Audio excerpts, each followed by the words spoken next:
being a Northwest guy, because you're raised in a batting cage, you're raised in an indoor facility, you're taking ground balls off of, you know how to work in limited space.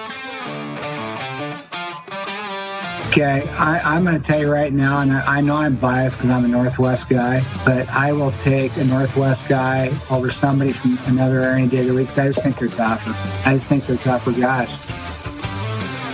I think that's one of the best things about baseball is it still is a way that you can really develop toughness and develop, loyalty and all those kinds of things that we want out of young men in particular.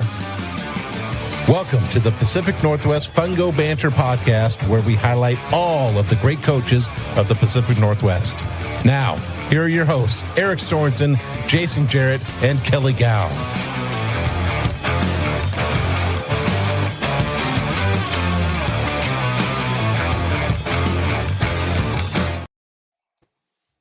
Well, fired up. We are back after our little break of recording here for our next episode. And if you're heading to Ellensburg this weekend for the Coaches Clinic, you get to see these two live in person Friday night with a belly full of dinner provided by Top Tier, one of our great sponsors, and a few drinks in your belly. But we are really excited to be joined, and we're keeping this thing Falcons up with the Woodinville theme this year, as we are joined by Alan and Justice Dillman from Woodinville High School. Guys, thank you so much for taking time to come on our podcast tonight. Thanks for having us. Super excited. Appreciate it. We are fired up. And right away, always our hard-hitting question. We'll let each of you take your chance on answering it. What's your favorite fungo? I've used a lot over the years. I feel like Coach Agnew used to bring us one about every couple of years, and through the SSKs and the Louisvilles and all that. And even the Hoosier. I've heard Hoosier on here a couple times. Yeah, Hoosier. I was sitting around in my garage. But honestly, the one I've been using the last couple of years that I really like is Devo, Jordan with Devo. I think I got two of his right now, and I got a shorter one because I started hitting more infield stuff, and he was able to customize it, and it's pretty cool. They got pretty cool stuff. Yeah, I would echo him as well and say Devo. I was lucky enough to win one at the clinic, so I got a military green one with some stars on it. It's pretty nice. So I'd say Devo as well. Heck yeah. Rumor is he's going to be there. I hope so. He's supposed to be bringing me a fungo to talk hitting with, so I'm pretty excited about that. Let's talk us through your guys' path in baseball to get you to where you are coaching now. Alan, let's start with you. I grew up in the Yakima Valley. I went to a small high school that you two are probably aware of, Granger High School. Yeah. Yeah, single A school back in the day when I was there, and played all three sports: football, basketball, baseball. Then that small town kid went and he was going to try his luck at college, and I went to Wenatchee and played a year there, and then left there and moved to the west side and had plans of playing here and didn't. And I actually got a job at Stoddard Baseball working for Bob Stoddard, former Mariner. And I was working at his cages, and then he had a fall league at the time, and he had me coach a fall team. And at that time I was still trying to figure if I wanted to play or not. And I was like, it's kind of nice not waking up with the shoulder hurting and the elbow hurting, and it's a little bit easier just to coach. So I started down that path. I coached a few years for him. I actually did a couple years of fall ball, and then went and did he had a summer team that he had me take on. I did that for a few years, and then I ended up sitting at a UW coaching clinic by Coach Agnew, not knowing who he was or anything, and we talked and didn't really think much of it. And my wife and his wife had a mutual friend. They had been talking, and she'd mentioned to my wife that Woodinville was looking for a coach, and I honestly wasn't really interested in it. I was like, the whole, school's all politics and this and that, and I didn't want to get involved. And so out of nowhere, he called me one day, and he asked me if I was interested, and I said, not really. And he said, well, why don't you just come up and we meet? And so I did, and that was the end of the beginning. That's when I started in Woodinville in 2000. And my first year in 2000, I was a JV coach, and then became his varsity assistant the next year. and was his assistant until he retired in 2013. I took over the head job in 2014 and have been there since. And so it was pretty awesome. I mean, I learned that high school baseball is not politics, and that it's a lot of fun. And we started coaching summer teams together, from junior legion to senior legion to we did select ball together. So I've coached summer ball, a lot of different, senior Babe Ruth to being in Les Dow's league back in the day, Mickey Mantle, Connie Mack. And then I kind of got out of summer ball and just when Justice was in high school and just started following him around in the summers and stuck to high school ball. I kind of got tired of having to recruit my own guys for the summer and said, I'll just wait until you all come back to me in March. That way we'll both be happy. So, kind of a long path, but super happy where I ended up with it, I guess. Alan, what was that one thing that kind of changed your mind after meeting with Coach Agnew? It was just he got a hold of me when we met at that clinic, and then we the summer team that I was coaching at the time, I had a couple Woodinville kids on it, and that's how he was able to contact me. And then when we just sat down and met, I mean, he's a no-nonsense guy. You guys have had him on here. You talk him at clinics, right? Kelly played for him. And he's just a no-nonsense guy. And I was just like, okay, this isn't what people talk about school ball and stuff. And then I decided to do it. And at that time, when that first job opened up, he was the high school basketball coach, Coach Johnson, was his assistant at the time, and he was leaving, and he really didn't have anybody else coaching. And so, like, honestly, we met probably like maybe 2 weeks or a week before the season started. And so it was a quick turnaround. It's not like we had a bunch of meetings. We met, and then it's like, all right, I'll see you on Monday. And just kind of rolled. And then just after being around him and learning from him, I mean, he's honestly probably been the biggest influence on my baseball career. He's a Hall of Fame guy, Hall of Fame coach, and I've learned a ton and how he did things. So, I mean, we'll get into more about the Woodinville, how we do things. But yeah, that was kind of the start. I guess just him, he was what made me change my mind. Justice, let's talk about your path. Yeah. So born in Woodinville, kind of in the program from the start. Once stayed a few days after I was born. So I'm in the picture with those guys, which I think is pretty cool. And just kind of never really left. Actually, we lived in Bothell for a little bit, which is just across town. And I was the only kid in school that was not wearing royal blue on Fridays and all of that. I stayed true to the Kelly green and knew I was a Woodinville guy and just grew up around the program, loved to be at the field. And around Coach Agnew was a blast. He was pretty hard on me too, and I have some good stories of him letting me have it, but loved it. And then obviously got to Woodinville High School, played my first 3 years, and then had elbow surgery going into my senior year. Got cleared the first day of tryouts, which was pretty awesome. And then I think 10 to 12 days later, our season got shut down for COVID, which was tough. Surgery was still worth it, and was able to go play at Big Bend for a couple of years, and had coaching changed between my first and second year. And I learned a lot from those coaches, definitely as a player, but obviously been around the coaching side of baseball. I was able to learn a lot of just their coaching styles and how they organize things and do things. So I think that was a big piece. And then as we kind of talked about earlier, I went to Wazoo, not playing, but good friend of mine was on the team, and I'd say I learned a lot from them as well. I was at a lot of the games and practices, and it was nice to just be able to go back to the apartment after and say, hey, why'd you guys do that? And him to give an answer. So I learned a lot from that, and it was cool to see it at different levels as far as the JUCO route and then D1. And then while I was at Pullman, I was able to coach at Pullman High with Kevin, which was a phenomenal experience. Obviously going up around Coach Agnew was an easy connection, and able to hop on as assistant with the varsity.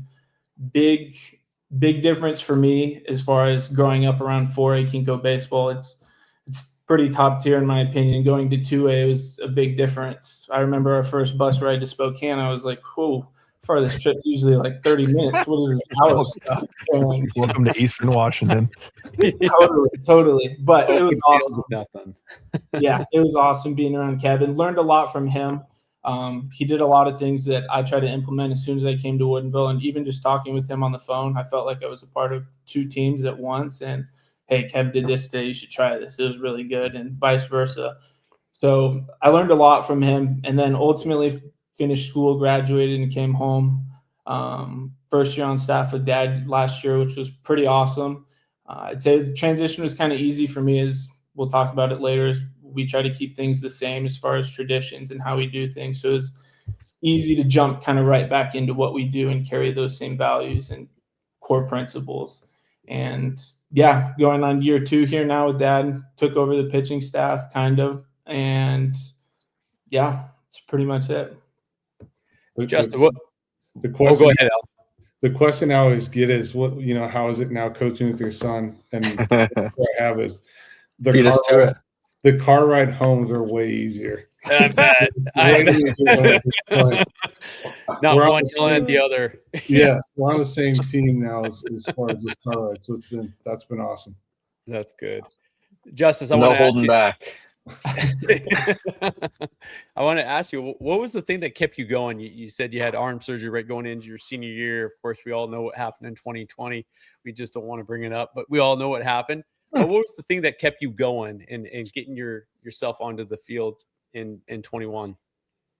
Honestly, it was a really tough decision for me. Kind of going into the surgery, we weren't sure if it was a partial or full tear. So the kind of question was, do we just play first base and at least get my senior year guaranteed? Because I could have got the full surgery. I was able to get the repair, and it was only 6 months. So it was really tough. But ultimately, I knew that I wanted a chance to play college baseball, even if it wasn't necessarily guaranteed. I hadn't thrown anything in front of Big Bend. I threw one bullpen before I committed there.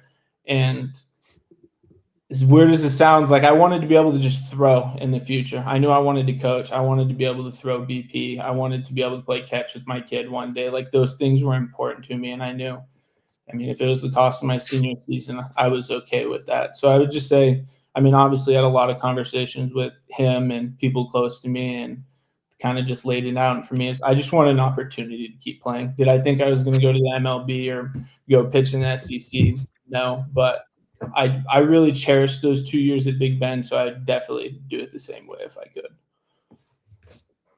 Yeah, I think all of us are the same way. Like, you never know when that end's going to be, right? And we're going to keep pushing as long as we can until someone tells us no, or arm tells us no, or girlfriend tells us no, something tells us no, right? Like we're always searching for that end of it, and we're going to keep going until we find that. So good for you. And I think all of us on this call are gone as far as we could in baseball, and can look back and say, I'm glad that we made those decisions, even if it maybe didn't mean SEC or MLB. Like, you gave it the shot, and that's the biggest thing for it.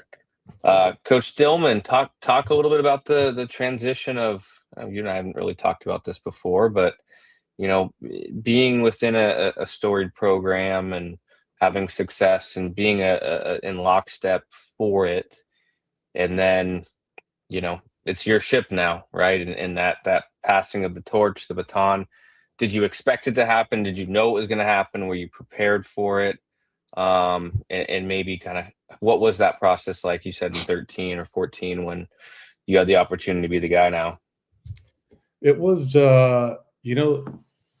being the assistant there for so long, and a lot of jobs opened up around the area that I probably could have went for. I'm not saying I would have got them, but I could have at least. I never applied for another job my whole time coaching at Woodinville, and there were jobs that opened up, but I was always just super content, super happy with what we were doing. And I think that people talk about, how do you keep your assistants and this and that? And the thing for me is Coach really made me feel like I was a big part of what we were doing.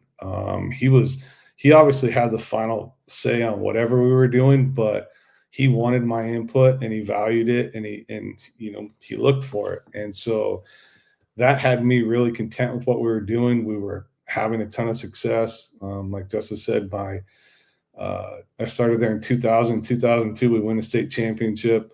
And so we won several Kinko championships along the way, and we just had good players coming through, and it was just fun. It went by super, super fast, to be honest with you.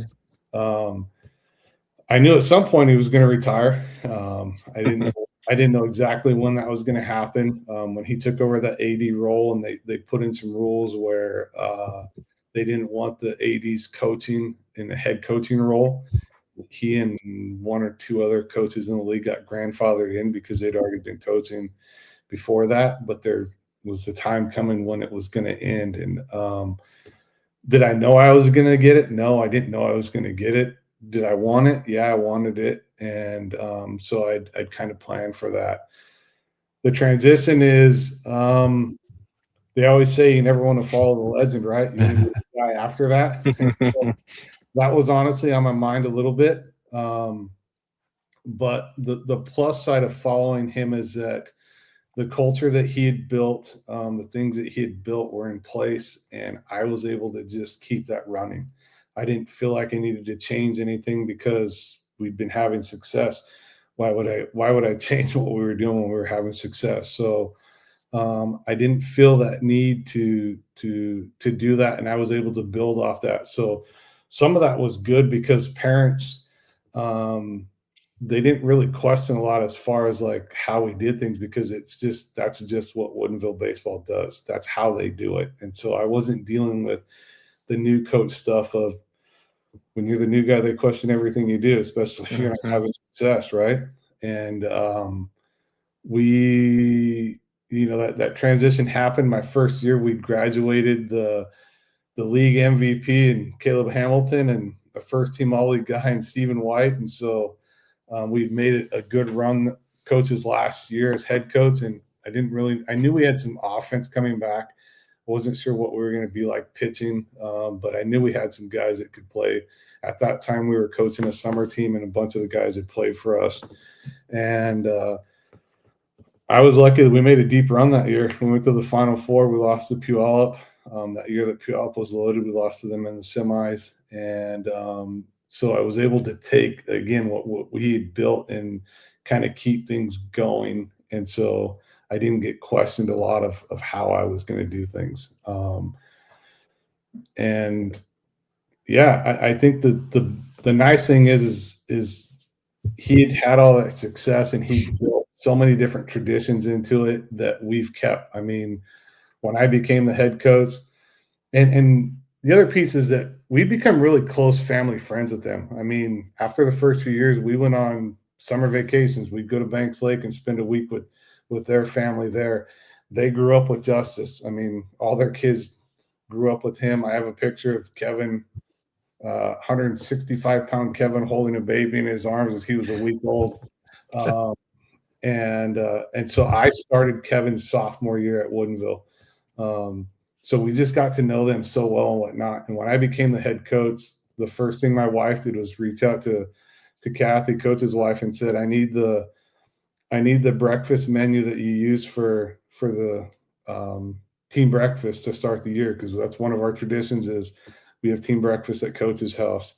And we just kept a lot of those traditions, the mom's night, the dad's night, all those things, we just kept going. I mean, some things have changed a little bit just as, things evolve in time and technology and different things like that. But I use the same signs he used. The practice plans, the way we do things are all the things he did. We've just tweaked little things along the way as we felt that we needed to do. So it was a easy transition, I guess, kind of, because I didn't have to create the wheel,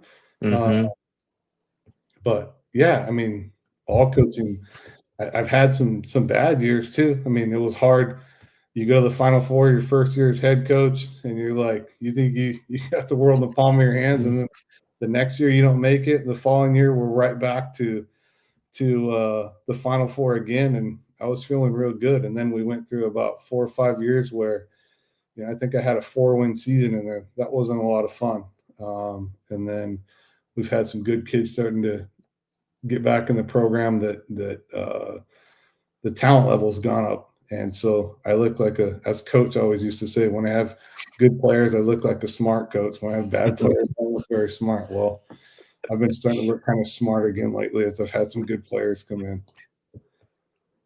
I love that. That's good, Alan. What kind of advice could you give to that listener tonight that's listening who maybe is in that role as an assistant, and the fact that, like you're saying, it is a fearful position to step into a role of a legend, and taking his role and not necessarily want to be that guy, because it doesn't always seem to always quite work out as well for the guy next up, but always the one after, but what kind of advice you could give to someone? I think one of the big things for me was that, and coach used to always say this, he'd say it at clinics, and, if we put on, or I'd go to clinics with him, and he spoke at a few different clinics, the PEMCO clinic and different clinics. And he used to say, and it kind of really hit with me, is you got to be yourself. You can't try to be somebody else. And he and I are different from the standpoint of, I think Kelly would agree to this. He's got a bigger personality, and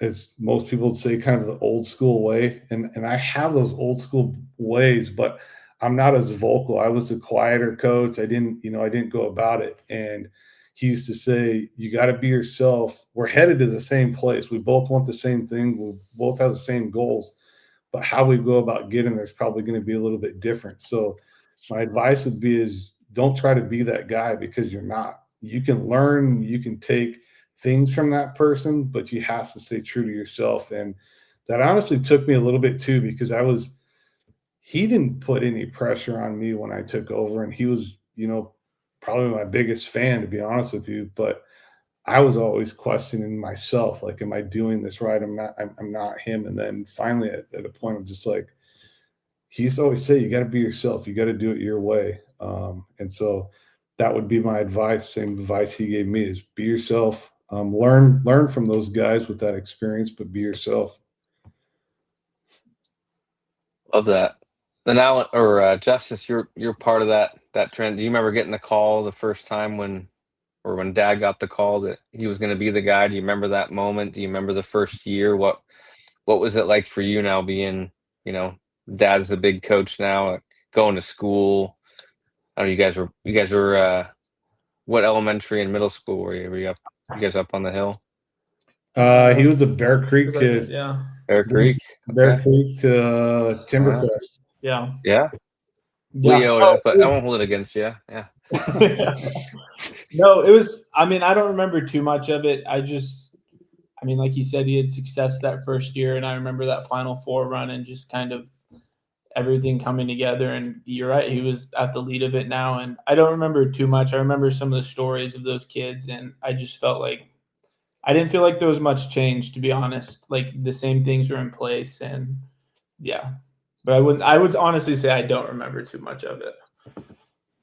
And I think I might go back to my days too. Like you've been around some programs, I think we all have, where it's like the head coach is a larger than life person, and as a player, maybe the assistants seem a little bit smaller, like, or maybe they don't have a voice, or like they're not as important, and maybe poo-pooed or never had a chance to talk. But like I go back to my days, and I feel like the two of you were always like kind of shadowing each other. Like practice, you guys were always in the same pace, like bullpens and things, like you'd always split infielders or whatever. But I never felt like there was like a separation there, or that there was any, you've mentioned it earlier, just how you felt like you had a clean voice there. But as a player, you feel that too, right? And I think when you transition into a head coach role, and those players coming back know that you were, equally involved in a lot of the decisions and stuff, like you're going to get buy-in right away from that, right? And then the worst thing you can do is try to reinvent the wheel and do it your way, and then they get confused. Well, what changed? Like we were doing all this before, and you were in lockstep there, and all of a sudden you've changed everything. And I think there's the way that to put your spin on it, and obviously your voice is going to be different. And you mentioned it too, being yourself. Like that's the best thing you can do, right? You can be yourself and still do things that other people do. But when you try to be someone you're not, like the kids are so smart, right? They know right away that if you're faking it or doing something else, that it's not authentic. So that first good year for you on that. That first year as head coach, the thing I noticed the most is I went from being that assistant coach that guys would go to and they were a little more free with and whatnot, because Coach Agnew, I mean, it was crazy because it's like parents, right? They would come to me. It's like, guys, I'm going to tell him. I mean, I guess I'm just a middleman here, but they were much more free with me. And then I became the head coach the next year, and we had a lot of returners. And it was like this completely different relationship. And it's like, guys, I'm the same guy. I just have a different title. It took me a little bit to adjust to that piece of it. I wasn't the fun coach anymore. I was the head coach, and they were all scared. I have several guys now that come to me and say, how the freshmen are really scared of you. I've finally hit some stature here, I guess. Players always fear the guy that writes the lineup card. That's right. The thing. Well, I'm glad you brought that up, because that was going to be my next question for you. Like, I took over for a guy that was doing it for 22 years, right? And then also being the young guy, the assistant coach, you're that middleman. I mean, that transition, I guess you just answered it, but some of the things that you might have had to battle through with that transition. It was just that relationship piece changed a little bit with the players. Yeah. And so it was then figuring out, like, okay, I've got to get these guys to loosen up to me, because I have to have that relationship piece. I mean, we all know that's kind of the big thing in high school athletics, right? Is, can you create that relationship? Can you create that trust amongst these guys?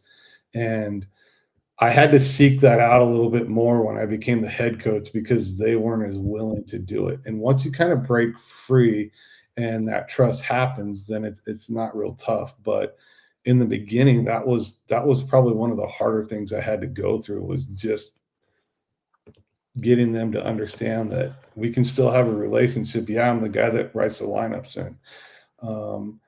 I would say, going back, this is kind of going off what you asked, but, for me, in saying that Coach Agnew gave me that freedom to have my input and to be a big part of it, that's one piece where I felt like I've tried to do that with my assistant coaches, is I want them to be really bought into what we're doing, and I want them to feel like they're a big part of what we're doing. I tell them, like, usually when I hire the guy, I'm like, if you aren't thinking about this at midnight after a loss and wake up thinking about it, this probably isn't going to work, because it tells me you're not very bought into what we're doing. If you're texting me because you're really pissed off that we lost and you can't stop thinking about it, then I know that you're bought in, and this is really going to work. And I do have assistants that all feel that way right now, and it's a good staff.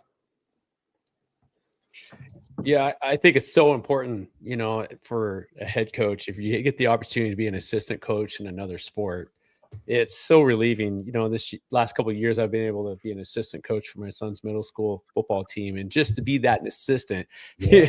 Like you're saying, Al, it's like the yes, like every kid comes to you, they're high-fiving you, they're just like, they think you're the coolest coach, and it's just like, then comes spring, and then it's like everybody's 50 feet away, and they don't even want to come, you say hello, and they just look down to the ground. Hey, coach, it's just don't even want us to make eye contact because of the fear of the wrath of coach, coming down on you. So that's Justice. Now he's not only the assistant, the cool assistant coach, he's the young one. He's the young coach, so he can relate to them better than I can. So that's been a smooth transition of having him come on. As you asked me if I'm ready for the presentation. Yeah, because he built a PowerPoint. He did all this. Any of that young stuff, I just got to stand up there and talk and try not to screw it up. But it is good having a young coach, because he does relate to them, and they relate to him differently than they would, me that's the old guy now. So that piece has been really good too. Talk to us about that, Justice. And I 100% agree, because I brought on a young guy this year. That's because there's a bunch of us. When I was the young guy, and then all of a sudden I'm like, I have no idea what these kids are talking about anymore. I was like, crap. So, talk to us about that role for you. Yeah, no, it's been great. I mean, with Kevin, same thing as well. I was in college still at that point, so it was I remember my first year coaching there, I told one kid, I was like, if we're closer in age, like I would be a senior when you were a freshman. Like you'd be looking up to me in tryouts right now. And that was just a crazy feeling for them that like we're not that far apart. And then now as I've got to Woodinville, it's gaps starting to grow a little bit. But yeah, I'm able to connect with them when they say they have all their slang words. I know what they're talking about. So I'll just see what that means. And now he's up to date on it. And yeah, I'd say it's also a challenge too of just trying to maintain their respect as well. That hey, I'm not your. I remember speaking of Kevin when we were at Pullman, they were playing wiffle ball. He's my first name. They called me Avery twice, and Kevin looks up and stands. If you don't call him Coach Dillman, I will have you guys run till you puke the next practice. They all called me coach from then on out. So it's awesome having their support. He's great on it as well, just kind of calling these kids out as well. But I'm okay with it for the most part. Like I still want to be a Justice coach, but like it's tough having two Coach Dillmans too. So it makes it easier, and it just doesn't sound right when it's Justice. But we do our best, but yeah, I can relate to them as far as like they all have different weighted balls, bands, and different things they're bringing now. I've done research on it. We had that implemented at Big Bend, and do I necessarily like all of it? And do I think it's great for the high school season? No, but at least when they say, hey, I want to do this for my post work, I have a good idea of what they're trying to do, and then can kind of build off it from there to see if we can get a team kind of post work built from there. But yeah, I'd say that those are the biggest challenges I have, but also the biggest successes I have is I'm the fun coach, and they all come to me and joke around. He tries to change that as much as he can. I'm in charge of the conditioning. If we have a kid late at class, I have to run him at the foul pole. So now instead of him, and yeah. So very strategic about kind of how he does it. But I'd say, like you said, it's great that I can connect to the players a little bit more, and I think sometimes I can say things in a different tone or a different way than he does, and maybe the kids pick up on it better, maybe they don't. Just a different voice at the end of the day. Justice, what's the kind of dialogue when they, the players bring out all their ice? So the Evo Shield guards, they got the elbow, they got the foot guard. They're talking. Hey, coach, look what I got. Yeah. No, and that stuff drives me nuts too. And I actually implemented a uniform code about like we're not wearing all of these different colors. Like they always tell me, oh, well, Ronald Acuna does this. And I was like, guys, when you bring in home his paycheck and you can give us a donation, you can wear whatever color you want. Right. But right now, let's just stick to Kelly green and navy and white. And so, yeah, no, it's tough. And I swear each day for pitching, they come back with a new ball with water on it that if I do this, I'll be touching 95. And it's just something new, definitely. And so, yeah, it's trying to not laugh at them right in their face, but like, no, this is not what we need right now. Let's just try a strike for starters and go from there. I love that. He is the young coach, but he did grow up around old school coaches. So he has that mentality about him that it's about team and, that different type of stuff of not the individual, but it is funny to watch some of these kids because they think that they can skirt around me and go to him. And like the big one is Kelly. We still wear blue cleats. We've not changed. Love it. And I've blue got Nikes. Yeah. Clippers. I've got so much grief over that. The kids want to wear white. They want to wear white. And when he came on, first thing they did, hey, coach, do you think you could talk to your dad and get us to wear white cleats? He's like, guys, he didn't do it while I was playing here. There's no way in hell I'm letting him do it now that I'm done playing here. You're wearing blue cleats. That's great. Yeah, those look cool, but you're not wearing them. Good for you. Nothing's worse than the I don't want to get on a tangent here, but the double cleat color. Now we got to get rid of that fad where you got the one orange shoe and the one green shoe and the one blue and the one red. And we can go colors till we're blue, but let's just have the same color at least, like the same shoe on each foot. Start with that. I don't know if it's old school for me too. We always talk about tradition, and that's one of our traditions that we have, and they get in that, and we say, well, when Alabama changes their helmets, we'll start thinking about changing what color shoes we wear. That's good. Love that. Justice, being a player and coach now too, like how do you get through that barrier of trust with the player, knowing that you're the, direct to the head coach, direct to dad? When you were a player, did you feel like there was things that, people held back on their voicing their opinions and what they thought? Maybe the same thing as a coach now. Do you feel like there is kind of a little bit of shield you have to get through to make sure that they're open and honest all the time, knowing that they're afraid maybe that something they say might get up to dad and those type of things? Talk about the struggles with that, maybe how you've mitigated those. Yeah, no, definitely. I'd say as a player first, I felt like I didn't really notice people withholding things, but I would say people were always kind of, I don't want to say lying, but blowing up their kind of image of themselves, thinking, "Oh, I'm gonna go home and tell my dad how you threw really well this summer." And it's like, in reality, guys, that's not what I do. And so I'd say that for the most part. And I probably dealt with the things of being a coach's kid 100% of the way I was looked upon from not only my peers, but like everybody in the community as well. I mean, I think that just comes with any coach's kid. But yeah, I wouldn't say I felt a ton of withholding information when I was a player.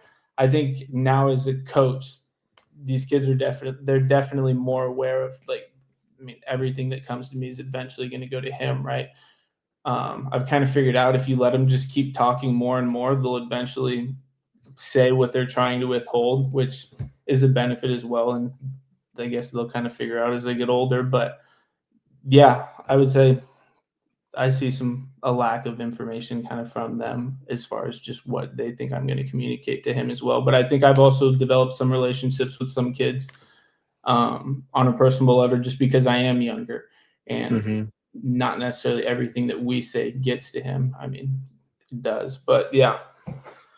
It could be seen as a benefit too, right? Like if whether it's Justice Dillman or shout out to Aaron Tennis, like, if you feel like you're most comfortable there and there's an issue or something there, like obviously there's a circle of trust in there, but like if you get to the point to where like we can have open lines of communication, and if it's like a son that gets like everything clear out, like how much of a benefit is that you have a voice that you can lean on that brings your head coach in as a support structure rather than having maybe some separation of some of those opinions too, right? Like I feel like you guys probably align yourselves just hearing you talk and being in a room together, like really close, right? So I think that it probably helps that there's not secrets out there with those guys being able to trust both of you what you're doing.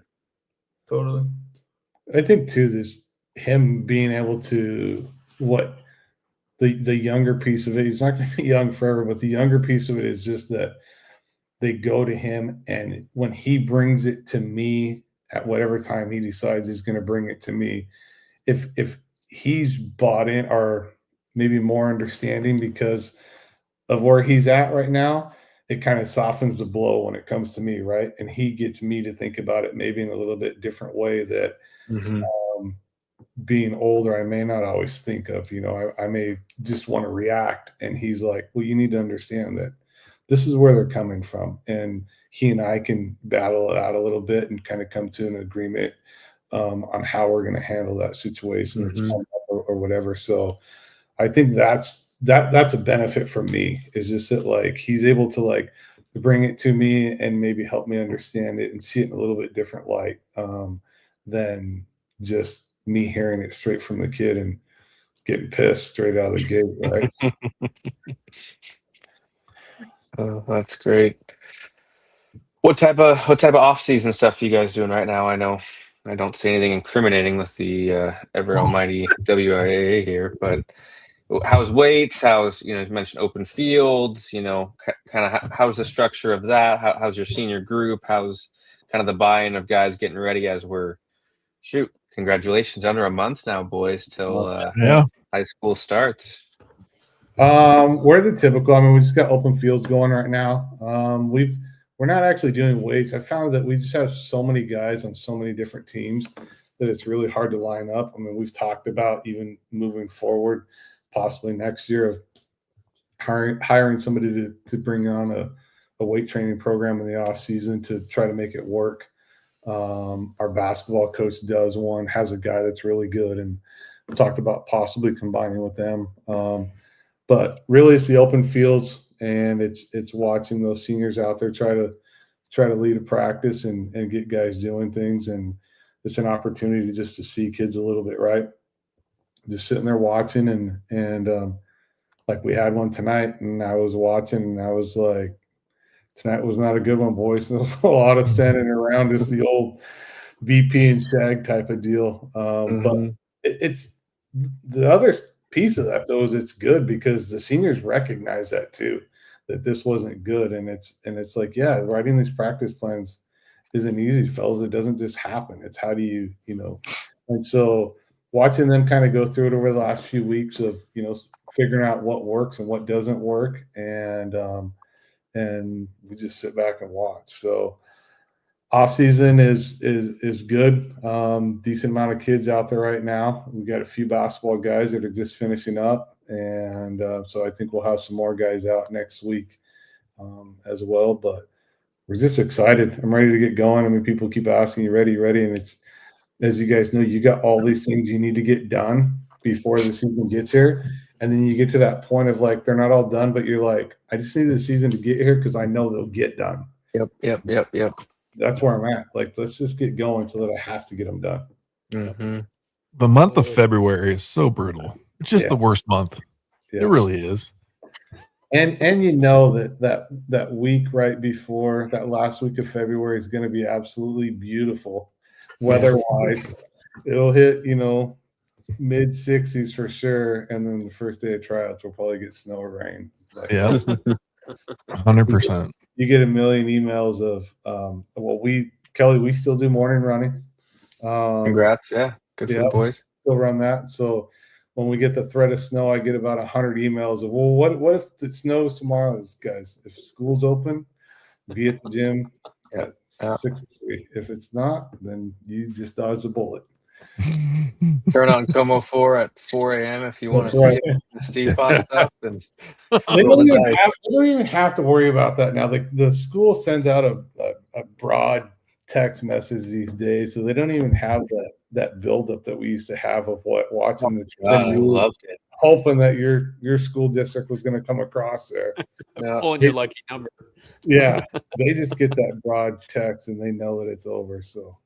Yeah. And you get up so early, and the first news 4 or 5 a.m. and you get the 2-hour delay, and you're excited. You're so excited about the 2-hour delay. Well, you just wasted 4 or 5 hours of sleep just the day off. Or it's I got 4 hours to cram for this English assignment I didn't do in preparation, but maybe to be closed tomorrow. It's got to be school tomorrow. Our school's open. I am going to need to get that assignment done in 2 hours.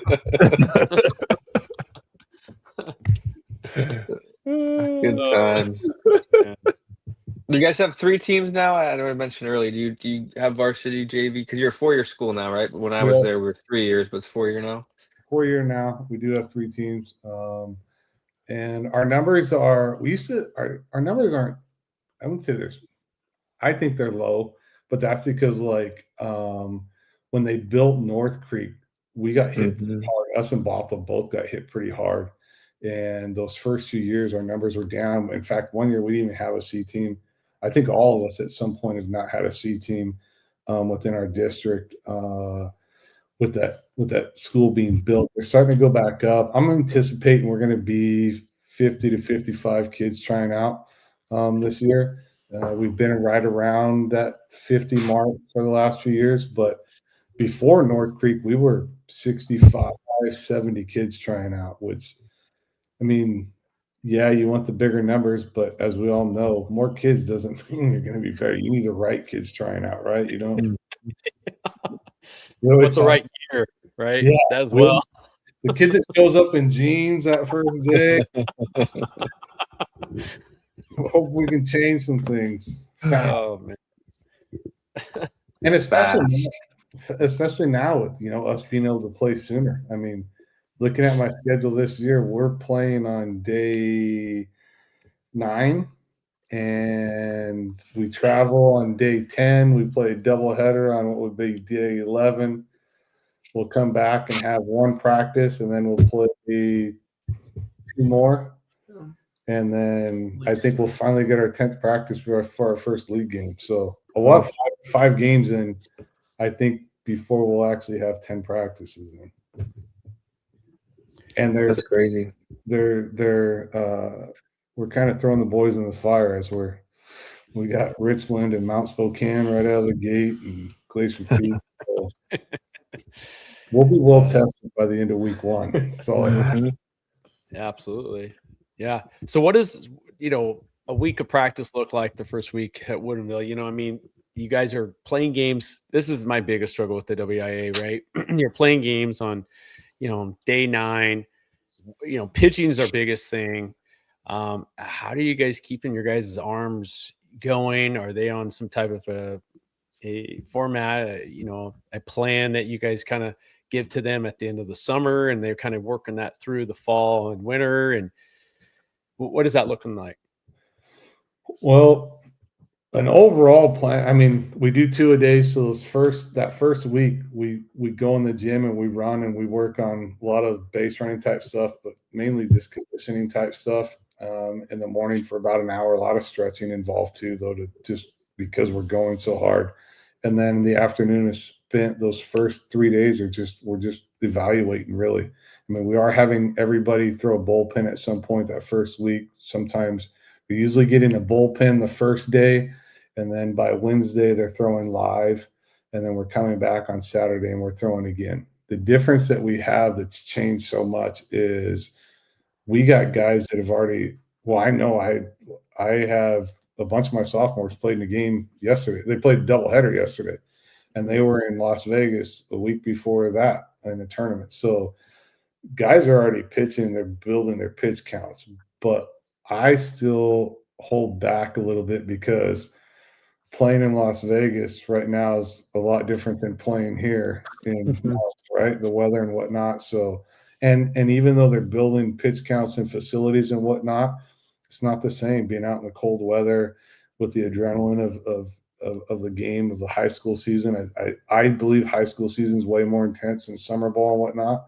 So we do try to stay a little bit shorter early and throw more guys as we're kind of developing roles for guys of where we think they're going to fit in our rotation and what kind of role they're going to have. And so those first 4 games, there will be a lot of that as then we got to start making decisions of who's going to go where and at what times and build right into our season. We're also, and we're going to talk about this at the clinic, but the other thing that's unique, and this is where Justice got a taste of it, is we're Monday, Wednesday, Friday from when our regular season starts. So after that 3rd week or that 2nd week, our first league game's on Friday. And then from that point, we're Monday, Wednesday, Friday with the league game until our season ends. So there's just not a lot of break in there versus when I was playing in high school and the schedules you guys have, you're probably playing one on Tuesday and a doubleheader on Saturdays. And so you can bring some guys back and do some different things. We got to kind of have roles set up of what we're going to do. And they will change a little bit over the course of the season, but not a ton. So it's just trying to prepare for that and get the kids, prepared for what role they might be in and try to – the other thing I think with high school baseball now is that you're not teaching a ton. I mean, you are teaching, but you're not teaching a ton. It's not like I'm going to recreate that swing in 7 days. And I'm not going to recreate the mechanics in 7 days. I can make tweaks. I can try to help get you where I think is going to put you in a position where you can succeed the most. It's more about managing right now and trying to keep them healthy and safe and give them an opportunity to be successful. But most of our stuff is we're trying to get kids to buy into a culture, a belief of you're playing for your teammates, that type of stuff. I mean, that's where we spend a big majority of our time is our culture and that piece of it.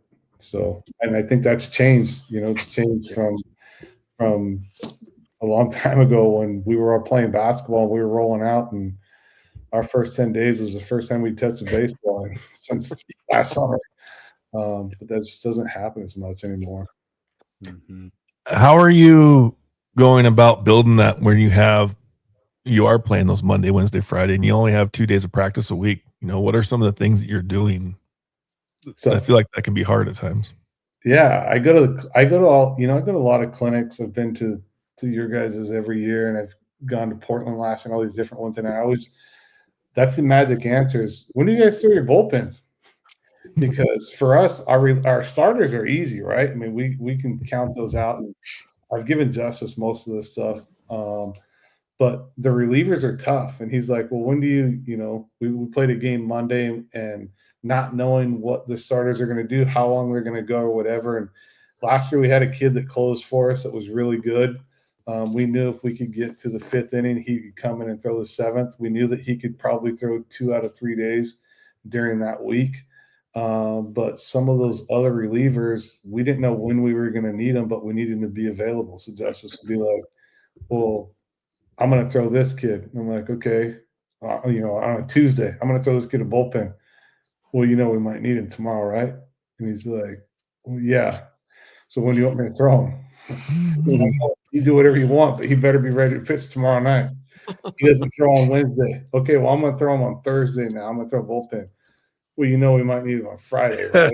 That's the cycle we caught in. So to answer your question, we throw a lot of flat grounds with our guys. Is probably the big thing. We do a lot of like change-up catch, a lot of spin catch throughout our practice. We vary intent on how much we throw at those guys. He does a good job of like I say, he's the one that's going to make those tweaks. And if a guy really needs a bullpen, then he's going to say, we need to bite the bullet with this kid, and I need to throw him 25 pitches today. And we're only going to have him for 1 inning tomorrow, but we've got to try to fix the curveball or the fastball, whatever it may be. And Justice does a really good job with that. And it's just us working together of understanding, of me saying we need him ready, and him saying, well, I need to make sure he's going to be successful. So it's tough. It's really tough. Yeah. What are you guys' rules as far as like after? Can you throw bullpens after games? Is that like allowable in rules and things, or is like when the game ends, you're not allowed to touch them? It is, but we get into that. We still play at 7:00 at night. Yeah. And so that game's wrapping up around 9:30, and they're trying to go to Red Robin for that after. Still Red Robin, huh? Wow. So they kind of went away, and I got them back to it. I was like, guys, you know that Red Robin's like the baseball place, right? And they were like, really? And so now they're all in on that again. But it does make it tough because it's long days, right? I mean, getting these kids to keep their grades up and whatnot from a time standpoint is tough. Yeah, it is working around that. Like I say, sometimes, Kelly, it's just it'll actually be during a game, like especially towards the end of the season. If we're getting close and I know we're going to get through a game, I'll tell Justice, take this kid to the pen and let him throw 25 pitches right now tonight. And that will buy us an extra day of rest to have him ready. But I don't know. I mean, I don't have the answer, guys. I'm just trying to figure it out as we go. Justice, what kind of conversations are you having with those guys, with your pitchers and their roles with that early season? Every guy wants to be that 1 or 2 or 3, starter of the week, and now also, and set up guys and closer roles and all that kind of. What kind of conversations are you having with those guys?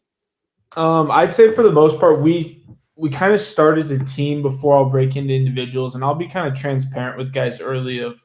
I think for the most part, they have a pretty good understanding of who our 1 and 2 starters will be on a given year. There's definitely a question marks on some. I think the one that I preach a lot is we put a lot of value on having a good closer, just because playing 3 days a week, if we get to the 5th and we're up, we want to know we're going to get that win. So that's kind of the conversation is that I'm having with those kids, that if you're not one of our starters, you want to be the closer. And how you do that, so we got to build trust, not necessarily in your abilities. I need guys to just believe in you, whether you're a PO and this is what you do, or you're just a shortstop that comes in at the end of the day. I need to know that when you get on the mound, those other 8 guys, they just believe we're going to win. Not necessarily that you're going to strike everybody out, but we're going to win that game. And So with that, I'm constantly just pitching efficiency, and we need to be attacked first. You need to be able to do it when the lights are bright. And are there times when we have a guy go from relief to a starter role? Yeah, sometimes, and that changes things, and we talk about it. But I would say I think that's kind of where we differ. We want everybody to be our closer. If you're not one of our starters, we want you to be aiming for that closer role. And if you are a starting guy, I'm a big, I'd say, numbers nerd. Like I like stats and stuff. Do I think that tells the whole story? No, but I like to set a lot of goals. So I'll set starter goals with my 3 starters of what do we want to do? What's our strikeouts to walks? And then our relievers, I'll have goals with them as well. And we have staff goals as a team, but they're very tailored to what we're looking to get done. And I mean, we were talking about it of like, what should some of our goals be? Just think of things that make you mad when we're during the game and have them do the opposite of that. That should be their goals. And that's honestly one of our goals. I can't stand box when people can't control the game. So that's like a big one of our staff goal. And I think a lot of people forget about that. And then when it box, it's okay. It's just one. So that box are unacceptable to me. Like, you have to be able to control the game as a pitcher. We can't even throw the ball if we can't get on the rubber. So I'd say those are the conversations I have. And then once we get kind of more individual, I like to talk with the kids in between each inning. I think that's the beauty of having 3 coaches on our varsity, is that I talk with our pitcher and catcher constantly between innings and what happened on this pitch, how are things feeling. I put a lot of kind of systems in place of how to gauge things, whether when they're in the bullpen, I need you to be able to flash up a number of where we're at. On the way out, I want to know what your best pitches are. And I think that's another thing that I kind of picked up from Wazoo as well, as I do a pitching questionnaire, which each kid. And with that, obviously, I know most of their pitches, but I'll ask them, what's your favorite pitch to throw? Just like, what do you think's your grossest pitch at 0-2 you want to make a kid look silly? And then I'm going to ask, what's your best pitch when back's against the walls? What are you going to do? And so I have all these pitches, and I build a note card with it that I'll use throughout the week. So then when they enter the game, I can say, how's the changeup feeling? I know you were working on it. Not good. Okay, we're going to stick to these 2. So I'd say how I think I do it is I just try to stay on top of it as much as I can. I'm not here's your outing, we'll talk about it at the end of the game. I want to talk to you after every pitch if I can. We're lucky enough that we have pitch comm, and that when I do want to talk to him, I'll tell the catcher, go talk to him and just repeat after me. And it's nice that I'll get to do those things. So I'd say that's kind of my approach on just communication. The conversations is we're going to talk about everything, successes, failures, and everything in between. Yeah, I'll tell you what, I love the pitch comm. Anytime you want your pitcher to do something that's annoying the heck out of you, and instead of yelling from the dugout, you tell your catcher, call time and tell him to quit throwing them back to first. We're not going to pick this guy. Just throw, we got 2 outs. Go after the hitter. Let's go. Totally. I mean, and with the limited mound visits, it saves us so much that we're able to do this. I mean, we call first and thirds.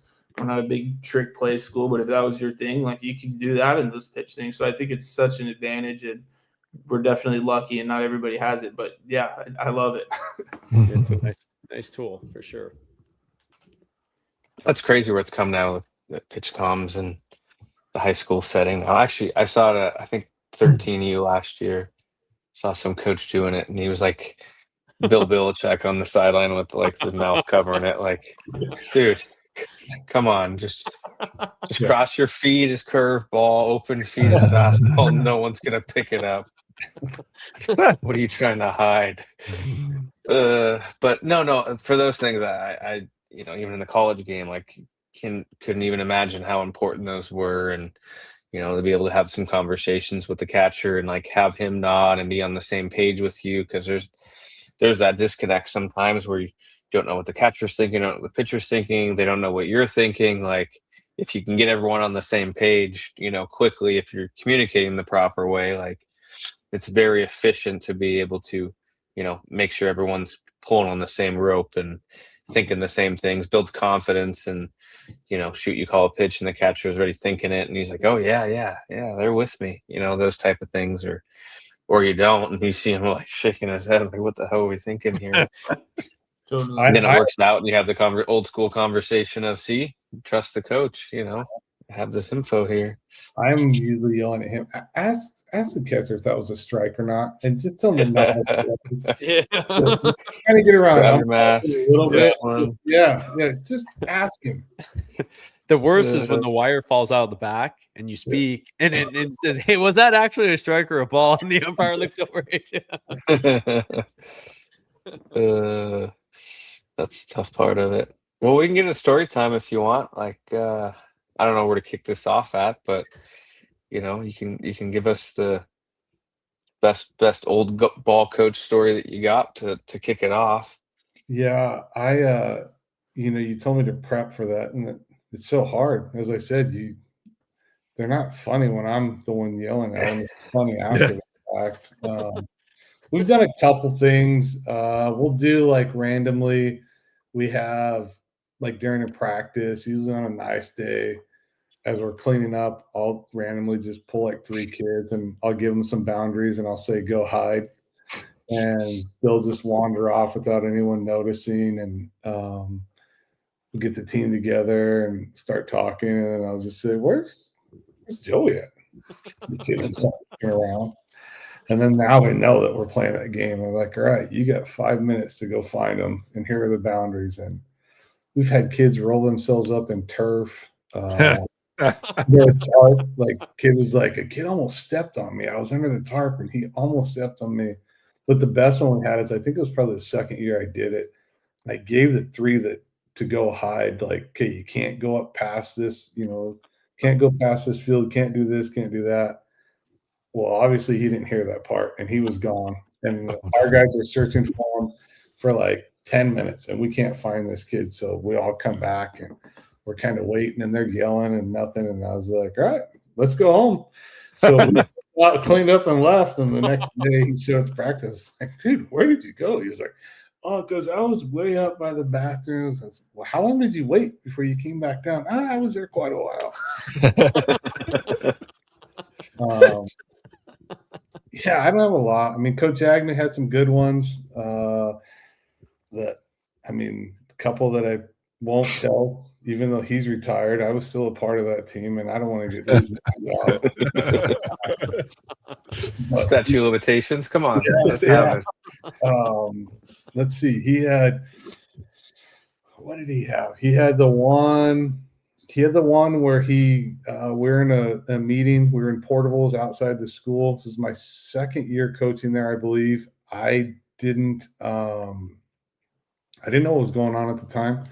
Just having a normal meeting, and he finishes up, and he's like, all right, move all the desks out of the way, clear a circle. And again, I have no clue what's going on. And I don't even remember the kids, but he called 2 kids down and he's like, all right, you guys want to fight? Let's go get it over with. And I'm looking around the room like, what is getting fired today? Yeah, something big's going to happen here. And the kids are like, no, we don't want to fight. And he goes, yeah, you do. Let's get it over with right now so we can just be done with it. And again, all the kids are in the same state as me. We're looking around like, and the 2 kids that are out there want nothing to do with this. And they're like, we don't want to fight. Coach, we're friends. We don't want to fight. And he's like, then I better not get another email from your English teacher about you guys horse playing in class and da-da-da-da. They put the desk back. They left. And I looked at him. I said, Coach, I thought they were going to fight. He goes, I knew they wouldn't fight. We walked down to the field. So that was one of my welcome to Woodinville moments. Another one of my favorites was I had this was probably my, again, first or second year there. We were hitting 2 fungos at the same time. He had like third base and I had the pitchers doing comebackers and whatnot. And that's when we had the AstroTurf, Kelly, that you played on. And bouncy balls. Yeah. And I hit a ball to the pitcher. And this will tie into what Justice told you guys earlier. I hit a ball to the pitcher, and it bounced way up over his head. And the kid yelled, come on, Dillman, I'm not 6'5", something like that, right? And Coach was standing right behind me. And he called my name, get over here. And he's like, if I ever hear you address him with anything without a mister or a coach in front of it, you'll never play for me again. the outfield and start running.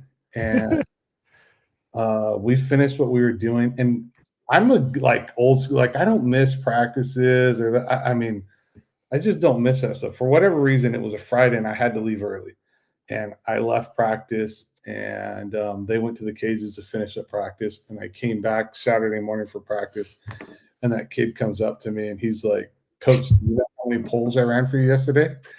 And I kind of laughed. This is being that fun assistant coach, right? Where they're all wanting to talk to you. And I said, "No." And he goes, "It was like 60. He forgot about me." And I said, "What?" And all the other kids come up and they're like, "Yeah, Coach actually forgot about him. He was running out there."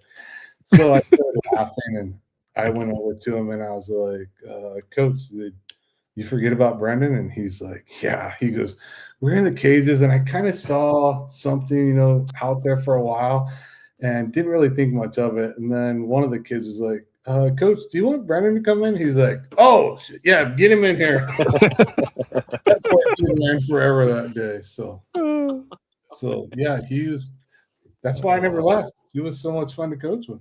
Yeah. Oh, that's cool. Good stuff. We all have stories like that for sure. Yeah. Absolutely. Well, did he come by at all anymore? Come check out practice? Yes, he will every once in a while when he's in town. They got a place in Eastern Washington where they spend most of their time. But if he's around, he'll come by. Well, he'll usually call me and tell me if it's not raining, I'm gonna come watch tonight. But he does. He usually makes a game or two, and we still talk all the time. Obviously, I mean, when I got stuff going on, I'll give him a call and whine to him, and he'll usually listen to me a little bit, and I get the response: "You go work harder, you'll be fine. Figure it out. Harder, figure it out. You're gonna be fine." So, but it's honestly like not a lot of guys have that, right? They don't have that guy they can go to and that's been through it and that experience. I used to tell kids, he's probably forgot more baseball than what we know. So it's a luxury that I have for sure, being able to bounce stuff off of him. But as you can tell with Kevin, the apple didn't fall far from that tree. Is not addressing the coach, right? So as soon as Justice said that, it reminded me of that time. Mm-hmm. Well, guys, that was a fun hour. Thank you so much, and I'm really excited to be able to hear you two speak at the clinic this weekend here in Ellensburg. I'm fired up for that. We appreciate you guys having us. The clinic is it's awesome. I mean, it seems to just get better every year. I don't know how much we'll bring for everyone, but there are some really good speakers coming. I'm excited to hear Coach Shum from Mount Spokane. He's always got really good stuff, and but we are excited to be a part of it. And you guys do a really good job with that. And love your show. I was just listening to Coach from Ephrata this morning. That was a good one. Again, another guy that you just get to sit back and listen to. That's awesome. I mean, it's such good stuff. So you guys do a great job. Man, we appreciate that. Thank you. Who would have thought 3 yahoos and a microphone could figure this thing out? That's dang sure. So speak for yourself. The only thing I'm going to be disappointed in is that Kelly, I watch all these things, I hear them. No cat appearance tonight. Actually, no cat appearance. Great point. Yeah, he was here. Where's here. Binks? No, I heard my wife yelling at him back there because we got sleeping baby, and he likes to run his the old 6 a.m. Woodinville sprints down the hallway about he's asleep. And I was Kelly set this up with the text about we're gonna get the nerves out for your clinic and da da da. I was gonna negotiate for. I'm not doing it unless I get the fungal banner hat, and I had negotiations there, but I decided. Well, Coach, don't worry about that. We got a bottle of fungal banter wine for you. I heard that this morning too, right? You guys are really stepping up. You will be taking some fungal banner wine home from this weekend and a couple hats. Remind me, I'll make sure to get those to the clinic for you guys. Awesome. Heck yeah, that is great. Well, coaches, thank you so much. Like I said, we'll see you this weekend. We truly appreciate you. Awesome. Thanks, guys. Good luck this season. You too. Thank you.